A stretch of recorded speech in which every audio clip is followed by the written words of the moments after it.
ಅಂದ್ರೆ ಅತಿಯಾದ ಬುದ್ಧಿ ಇರುತ್ತಲ್ರಿ, ಅತಿಯಾದ ಬುದ್ಧಿ, ಅತಿಯಾದ ಒಳ್ಳೆತನ ಯಾವುದೂ ಕೂಡ ಒಳ್ಳೆದಲ್ಲ ಅಂತಾರಲ್ಲ, ಅದು ಈ ಅಣ್ಣಪ್ಪನಿಗೆ ಬಹಳಷ್ಟು ಅನ್ವಯಿಸುತ್ತೆ. ಯಾಕೆ ಅಂತಂದ್ರೆ ಸುಳುವೇ ಇಲ್ಲದ ಒದ್ದಾಡ್ತಿದ್ದಂತ ಪೊಲೀಸರಿಗೆ ಪಿಸಿ ಸಿಕ್ಕಿದ್ದೆ ಹೇಗೆ ಹಾಗಾದ್ರೆ? ಈಗ ಈ ರೆಬಲ್ ಟಿವಿಯಲ್ಲಿ ಪಿನ್ ಟು ಪಿನ್ ಡೀಟೇಲ್ಸ್ ಅನ್ನ ನಿಮ್ಮ ಮುಂದೆ ಇಡುವಂತ ಕೆಲಸವನ್ನ ಮಾಡ್ತೀವಿ. ರಾಬರಿ ಆಗಿ ಗಂಟೆಗಳ ಕಳೆದ್ರೂ ಕೂಡ ಸಣ್ಣ ಸುಳಿವು ಕೂಡ ಇರಲಿಲ್ಲ. ಪೊಲೀಸ್ ಕಾನ್ಸ್ಟೇಬಲ್ ಅಣ್ಣಪ್ಪ ತಗಲಾಕೊಂಡಿದೆ ಒಂದಿಷ್ಟು ರೋಚಕ. ಅವನು ಒಂದು ರೀತಿಯಾಗಿ ಏನಾಗ್ಬಿಟ್ಟಿದ್ದೋ ಗೊತ್ತಿಲ್ಲ ಈ ಅಣ್ಣಪ್ಪನಿಗೆ, ಅದೇನ್ ತಲೆ ಕೊಟ್ಟಿತ್ತೋ ಗೊತ್ತಿಲ್ಲ. ಯಾಕಂದ್ರೆ ಪ್ಲಾನ್ ಮಾಡಿದವನು ಇವನೇ, ಆ ದುಡ್ಡು ಕಳ್ಳತನ ಮಾಡಿಸಿದವನು ಇವನೇ. ಇದೆಲ್ಲವೂ ಕೂಡ ಆದ ನಂತರ ಒಂದು ದಿಟ್ಟು ತೆಪ್ಪಗಾಗಿ ಕೂರ್ಬೇಕಾಗಿತ್ತು, ಆದ್ರೆ ಅದನ್ನ ಮಾಡ್ಲಿಲ್ಲ. ಇವನ ಹತ್ರ ಒಂದ್ ಕಡೆ ಕೌತುಕ ಆಯ್ತು, ಒಂದ್ ಕಡೆ ಕುತೂಹಲ ಇತ್ತು, ಎಲ್ಲಿ ಸಿಕ್ಬಿಡ್ತೀವೋ ಏನ್ ಕತೆನೋ, ಒಂದ್ ಕಡೆ ಸಿಕ್ಬಿಡ್ತೀವೋ ಏನ್ ಕತೆನೋ ಅನ್ನುವಂತ ಒಂದು ಭಯ ಅವನ ಹತ್ರ ಕಾಡ್ತಾ ಇತ್ತು. ಸೊ ಆ ಭಯ ಏನ್ ಮಾಡುತ್ತೆ ಅಂತಂದ್ರೆ ಅಣ್ಣಪ್ಪನನ್ನ ತಗಲಾಕೊಳ್ಳೋದಕ್ಕೆ ಅದೇ ಒಂದು ಪಾಯಿಂಟ್ ಇದೀಗ ಆರಂಭ ಆಗಿಬಿಡುತ್ತೆ. ಸೊ ಹೆಂಗೆ ಏನ್ ಕತೆ ಅಂತ ನಾವು ಗಮನಿಸ್ತಾ ಹೋದ್ರೆ ಬಹಳ ಅಂತಂದ್ರೆ ಸಣ್ಣ ಪುಟ್ಟದ್ರಲ್ಲಿ ಒಂದ್ ಕಡೆ ಸಿಕ್ಕಾಕೊಂಡಿರುವಂಥದ್ದು ಇಷ್ಟರ ಮಟ್ಟಿಗೆ. ಯಾಕಂದ್ರೆ ಹಿಂಗ್ ಪೊಲೀಸ್ ಅಧಿಕಾರಿ ಆಗಿದನೋ ಗೊತ್ತಿಲ್ಲ, ಬಟ್ ಕ್ರೈಮ್ ಬೀಟನ್ನಲ್ಲಿ ಯಾವ ರೀತಿಯಾಗಿ ಕೆಲಸ ಮಾಡಿದಾನೋ ಗೊತ್ತಿಲ್ಲ. ಬಟ್ ಈಗ ಇವನು ಸಿಕ್ಕಿದ್ದೇ ಇವನ ಅತಿಯಾದ ಬುದ್ಧಿ, ಅತಿಯಾದ ಒಂದಿಷ್ಟು ಒಳ್ಳೆತನದಿಂದನೇ ಸಿಕ್ಕಿರುವಂಥದ್ದು. ಯಾಕೆ ಈ ಮಾತನ್ನು ಹೇಳ್ತಾ ಇದ್ದೀನಿ ಅಂತಂದ್ರೆ ನೋಡಿ, ಬೆಂಗಳೂರಿನಲ್ಲಿ ಹಾಡ ಹಗಲೇ ಒಂದ್ ಕಡೆ 7.11 ಲಕ್ಷ ಹಣ ದರೋಡೆ ಆಗುತ್ತೆ. ಸೊ ಈ ಹಣ ದರೋಡೆ ಆದಂಥ ಸಂದರ್ಭದಲ್ಲಿ ಘಟನೆ ವರದಿಯಾದಂಥ 54 ಗಂಟೆ ಒಳಗೆ 3 ಆರೋಪಿಗಳು ಒಂದ್ ಕಡೆ ಸೆರೆ ಸಿಗ್ತಾರೆ. ಸೊ 60 ಗಂಟೆ ಒಳಗೆ 5,76,00,000 ಹಣ ಜಪ್ತಿ ಮಾಡಿದ್ದೇವೆ. ಪೊಲೀಸ್ ಅಧಿಕಾರಿಗಳು ಒಂದಿಷ್ಟು ಮಾಹಿತಿಯನ್ನ ಕೊಡ್ತಾ ಇರುವಂತದ್ದು. ನಗರ ಪೊಲೀಸ್ ಆಯುಕ್ತರಾಗಿರುವಂತಹ ಸೀಮಂತ್ ಕುಮಾರ್ ಸಿಂಗ್ ಹೇಳಿಕೆಯನ್ನ ಕೊಟ್ಟಿದ್ದಾರೆ. ಹೆಂಗೆ ಅಂತಂದ್ರೆ 7 ಪಾಯಿಂಟ್ ಪ್ರಮುಖವಾಗಿ ಗಮನಿಸ್ತಾ ಹೋದ್ರೆ 11 ಲಕ್ಷ ರೂಪಾಯಿ ಹೆಂಗೋ ಇದ್ರು ಏನ್ ಕತೆ ಅನ್ನೋದ್ರ ಬಗ್ಗೆ ಕೂಡ ಒಂದಿಷ್ಟು ಮಾತಾಡ್ತಾರೆ. ಸೊ ಆ ಮಾತಾಡಕ್ಕಿಂತ ಮುಂಚೆ ಒಂದು ಇವನ ಕತೆ ಹೇಳ್ಬಿಡ್ತೀನಿ, ಈ ಅಣ್ಣಪ್ಪನ ಕತೆ. ಯಾಕೆ ಅಂತಂದ್ರೆ ಈ ಅಣ್ಣಪ್ಪನ ಕತೆ ಇದೆಲ್ಲ ನಿಜವಾಗ್ಲೂ ಕೂಡ ಒಂದು ರೀತಿಯಾಗಿ ರೋಮಾಂಚನಕಾರಿ, ಬಹಳ ಅತಿಯಾಗಿ ಒಂದ್ ಕಡೆ ಬುದ್ಧಿಯನ್ನ ಬೆಳೆಸೋದಕ್ಕೆ ಆರಂಭ ಮಾಡ್ತಾನೆ. ಹೆಂಗೆ ಏನ್ ಕತೆ ಅಂತಂದಾಗ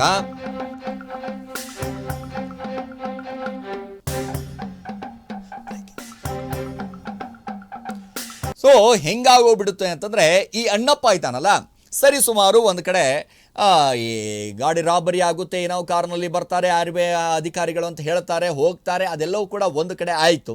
ಸೊ ಯಾವಾಗ ಏಕಾಏಕಿ ನಾಕಾಬಂದಿ ಆಗಿಬಿಡುತ್ತೆ. ಸೊ ಬೆಂಗಳೂರು ಗಾಡಿ ದಾಟಿದೆಯಾ ಅಥವಾ ಇಲ್ವಾ ಅನ್ನುವಂಥ ಅವನಿಗೆ ಒಂದು ರೀತಿಯಾಗಿ ಕುತೂಹಲ.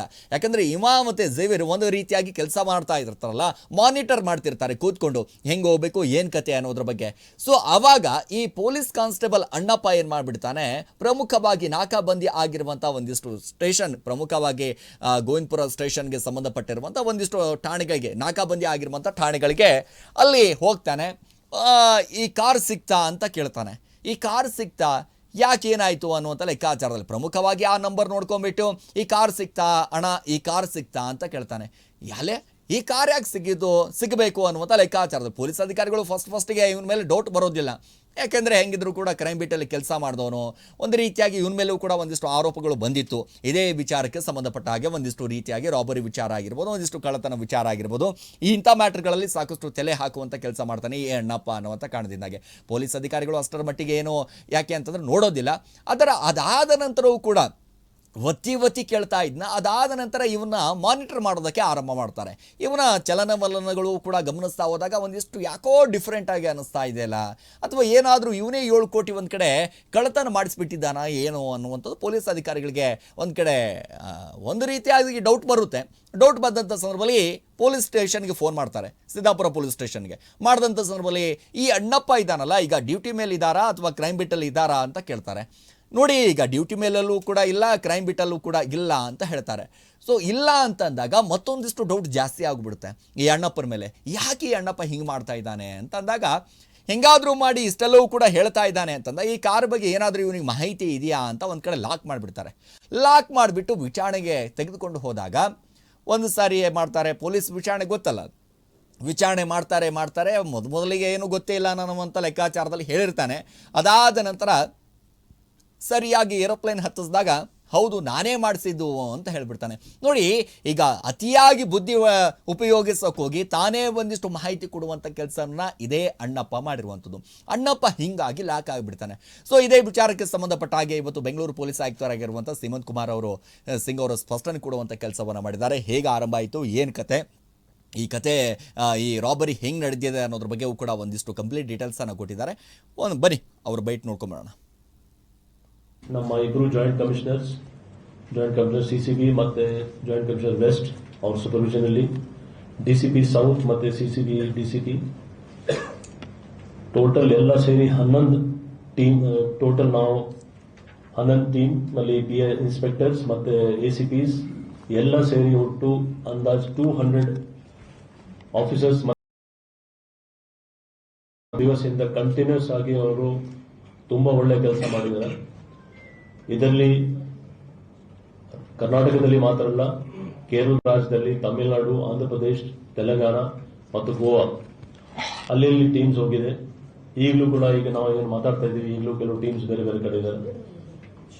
ಸದ್ಯಕ್ಕೆ 5,76,00,000 ಅಂದ್ರೆ ಟೋಟಲ್ 5.7 crores ರಿಕವರಿ ಆಗಿದೆ. ಟೋಟಲ್ 7 crores 11 ಲಕ್ಷದಲ್ಲಿ ಇನ್ನೂ ರಿಕವರಿ ಆಗಬೇಕು. ಅದರ ಬಗ್ಗೆ ನಮ್ಮ ಟೀಮ್ಸ್ ಅವರು ಬೇರೆ ಬೇರೆ ಪ್ರಯತ್ನ ಮಾಡ್ತಾ ಇದ್ದಾರೆ. ಅವರು ನಮ್ಮ ಮ್ಯಾನ್ ಪವರ್ದು ಏನು ನಾವು ಯೂಸ್ ಮಾಡಿದ್ದೀವಿ, ನಿಮ್ಗೆ ಅಂದಾಜು 200 staff and men and officers ಎಲ್ಲ, ಅವ್ರ ಜೊತೆಗೆ 30ಕ್ಕಿಂತ ಜಾಸ್ತಿ ಜನಗೆ ನಾವು ಇಂಟರ್ವೇಟ್ ಮಾಡಿದ್ದೀವಿ ಇಲ್ಲಿವರೆಗೆ. ಸದ್ಯಕ್ಕೆ 30 ಜನ ಇಂಟರ್ವೇಷನ್ ಆದ್ಮೇಲೆ 3 ಜನಕ್ಕೆ ನಾವು ಸದ್ಯಕ್ಕೆ ನಾವು ಅರೆಸ್ಟ್ ಮಾಡಿದ್ದೀವಿ. 3 ಜನ ಯಾರು ಇಲ್ಲಿ, ಅದರಲ್ಲಿ ಒಬ್ಬ ಮೇನ್ ಪರ್ಟಿಕ್ಯುಲರ್ CMS ಗಾಡಿ ಏನು ಆಪರೇಟ್ ಆಗ್ತಿತ್ತು ಡೈಲಿ ಬೇಸಿಸ್ ಅಲ್ಲಿ, ಅದರದ್ದು ಅವರು ವೆಹಿಕಲ್ ಇನ್ಚಾರ್ಜ್, ಪ್ಲಸ್ ಇನ್ನೊಬ್ಬ ಎಕ್ಸ್ ಎಂಪ್ಲಾಯಿ, CMS ಸಂಸ್ಥೆಯದು ಎಕ್ಸ್ ಎಂಪ್ಲಾಯಿ, ಇನ್ನೊಬ್ಬ ನಮ್ಮ ಪೊಲೀಸ್ ಇಲಾಖೆಯಲ್ಲಿ ಸೇರೋ ಒಬ್ಬ ಕಾನ್ಸ್ಟೇಬಲ್, ಗೋವಿಂದಪುರ ಪೊಲೀಸ್ ಸ್ಟೇಷನ್ ಅಲ್ಲಿ ಅವರು ಕಾರ್ಯನಿರ್ತಿದ್ದಾರೆ. ಈ 3 ಜನಕ್ಕೆ ನಾವು ಅರೆಸ್ಟ್ ಮಾಡಿದ್ದೀವಿ.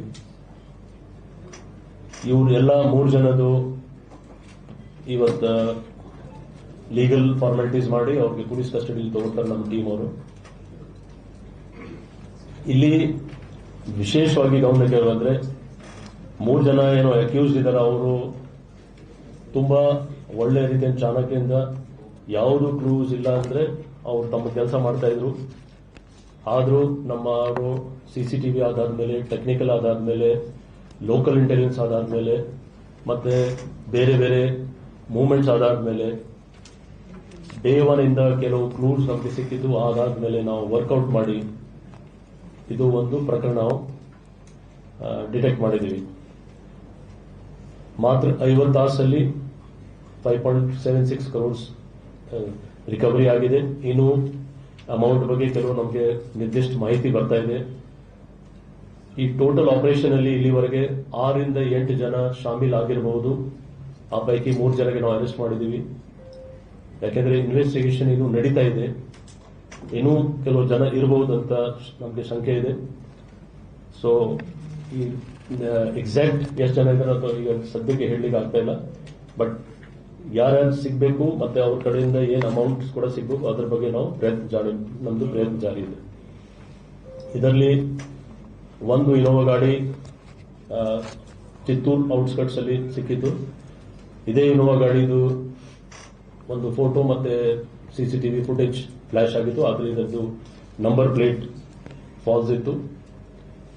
ನಂಬರ್ ಪ್ಲೇಟ್ ಫಾಲ್ಸ್ ಇದ್ದು ಆದ್ರೂ ನಮ್ಮ ಇಂಟಿಗ್ರೇಟೆಡ್ ಕಮಾಂಡ್ ಸೆಂಟರ್ ಮತ್ತೆ ಟ್ರಾಫಿಕ್ ಮ್ಯಾನೇಜ್ಮೆಂಟ್ ಸೆಂಟರ್ ಎರಡೂ ಕಡೆಯಿಂದ ನಾವು ಆ ದಿವಸದಿಂದ ನಾವು ಚೇಂಜ್ ಮಾಡಿ ಕಂಟಿನ್ಯೂಸ್ ಆದದ್ದು ಮೂವ್ಮೆಂಟ್ಸ್ ಬಗ್ಗೆ ನಾವು ಎಲ್ಲ ತಿಳ್ಕೊಂಡಿದೆ. ಯಾಕಂದ್ರೆ ಅದರಲ್ಲಿ ನಂಬರ್ ಪ್ಲೇಟು ಫಾಲ್ಸ್ ಇತ್ತು, ಮತ್ತೆ ಹಿಂದ್ಗಡೆ ಗವರ್ಮೆಂಟ್ ಆಫ್ ಇಂಡಿಯಾ ಅಂತ ಬರ್ದಿರೋದು. ಸೊ ಆಮೇಲೆ ಇದರಲ್ಲಿ ನಾವು ಕರೆಕ್ಟ್ ಎಲ್ಲಿ ಹೋಗಿದೆ ಅಂತ ಅದು ನಮಗೆ ಗೊತ್ತಾಯ್ತು. 5.76 crores ನಮಗೆ ಸಿಕ್ಕಿದೆ. ಇದು ಬ್ಯಾಂಗ್ಳೂರ್ ಔಟ್ಸ್ಕಟ್ಸ್ ಒಂದು ಪರ್ಟಿಕ್ಯುಲರ್ ಪ್ಲೇಸ್ ಇಂದ ನಾವು ರಿಕವರಿ ಮಾಡಿದ್ದೀವಿ. ಎಸ್ಸಿನ ಪೊಲೀಸ್ ಆಯುಕ್ತರು ಹೇಮಂತ್ ಕುಮಾರ್ ಸಿಂಗ್ ಅವರು ಕೂಡ ಬಹಳ ಸ್ಪಷ್ಟವಾಗಿ ಹೇಳ್ತಾ ಇದ್ರು. ನೋಡಿ, ಪ್ರಮುಖವಾಗಿ 54 ಗಂಟೆ ಒಳಗೆ 3 ಆರೋಪಿಗಳು ಒಂದ್ ಕಡೆ ಸೆರೆ ಸಿಕ್ಕಿದ್ದಾರೆ. 60 ಗಂಟೆ ಒಳಗೆ ನಾವು 5,76,00,000 ಹಣವನ್ನ ಜಪ್ತಿ ಮಾಡಿದ್ದೀವಿ ಅಂತ ಬಹಳ ಸ್ಪಷ್ಟವಾಗಿ ಹೇಳ್ತಾ ಇದ್ರು. ನೋಡಿ, ಈ ಅಣ್ಣಪ್ಪ ಆಗಿರ್ಬೋದು, ಝವೇರ್ ಆಗಿರ್ಬೋದು, ಯಾವ ರೀತಿಯಾಗಿ ಸಿಕ್ಕಿದ್ದಾರೆ ಅನ್ನೋದ್ರ ಬಗ್ಗೆಯೂ ಕೂಡ, ಯಾಕಂದ್ರೆ ಇಂಟೆಲಿಜೆನ್ಸಿ ಪ್ರಕಾರ, ಸ್ಥಳೀಯರ ಮಾಹಿತಿ ಪ್ರಕಾರ ಒಂದಿಷ್ಟು CCTV ಆಧರಿಸಿ ಸಂಪೂರ್ಣವಾದಂಥ ಕೇಸನ್ನ ತನಿಖೆ ಯಾವ ರೀತಿ ಆಗಬೇಕು ಅನ್ನೋದ್ರ ಬಗ್ಗೆಯೂ ಕೂಡ ಇವತ್ತು ಈ ಹಣವನ್ನು ತಂದು ಜೋಡಿಸಿಟ್ಟಂಥ ಸಂದರ್ಭದಲ್ಲಿ ಸಹಜವಾಗಿ ಅನಿಸುತ್ತೆ ಪೊಲೀಸ್ ಅಧಿಕಾರಿಗಳು ಬಹಳ ಹೆಮ್ಮೆ ಕೆಲಸವನ್ನು ಮಾಡಿದ್ರು.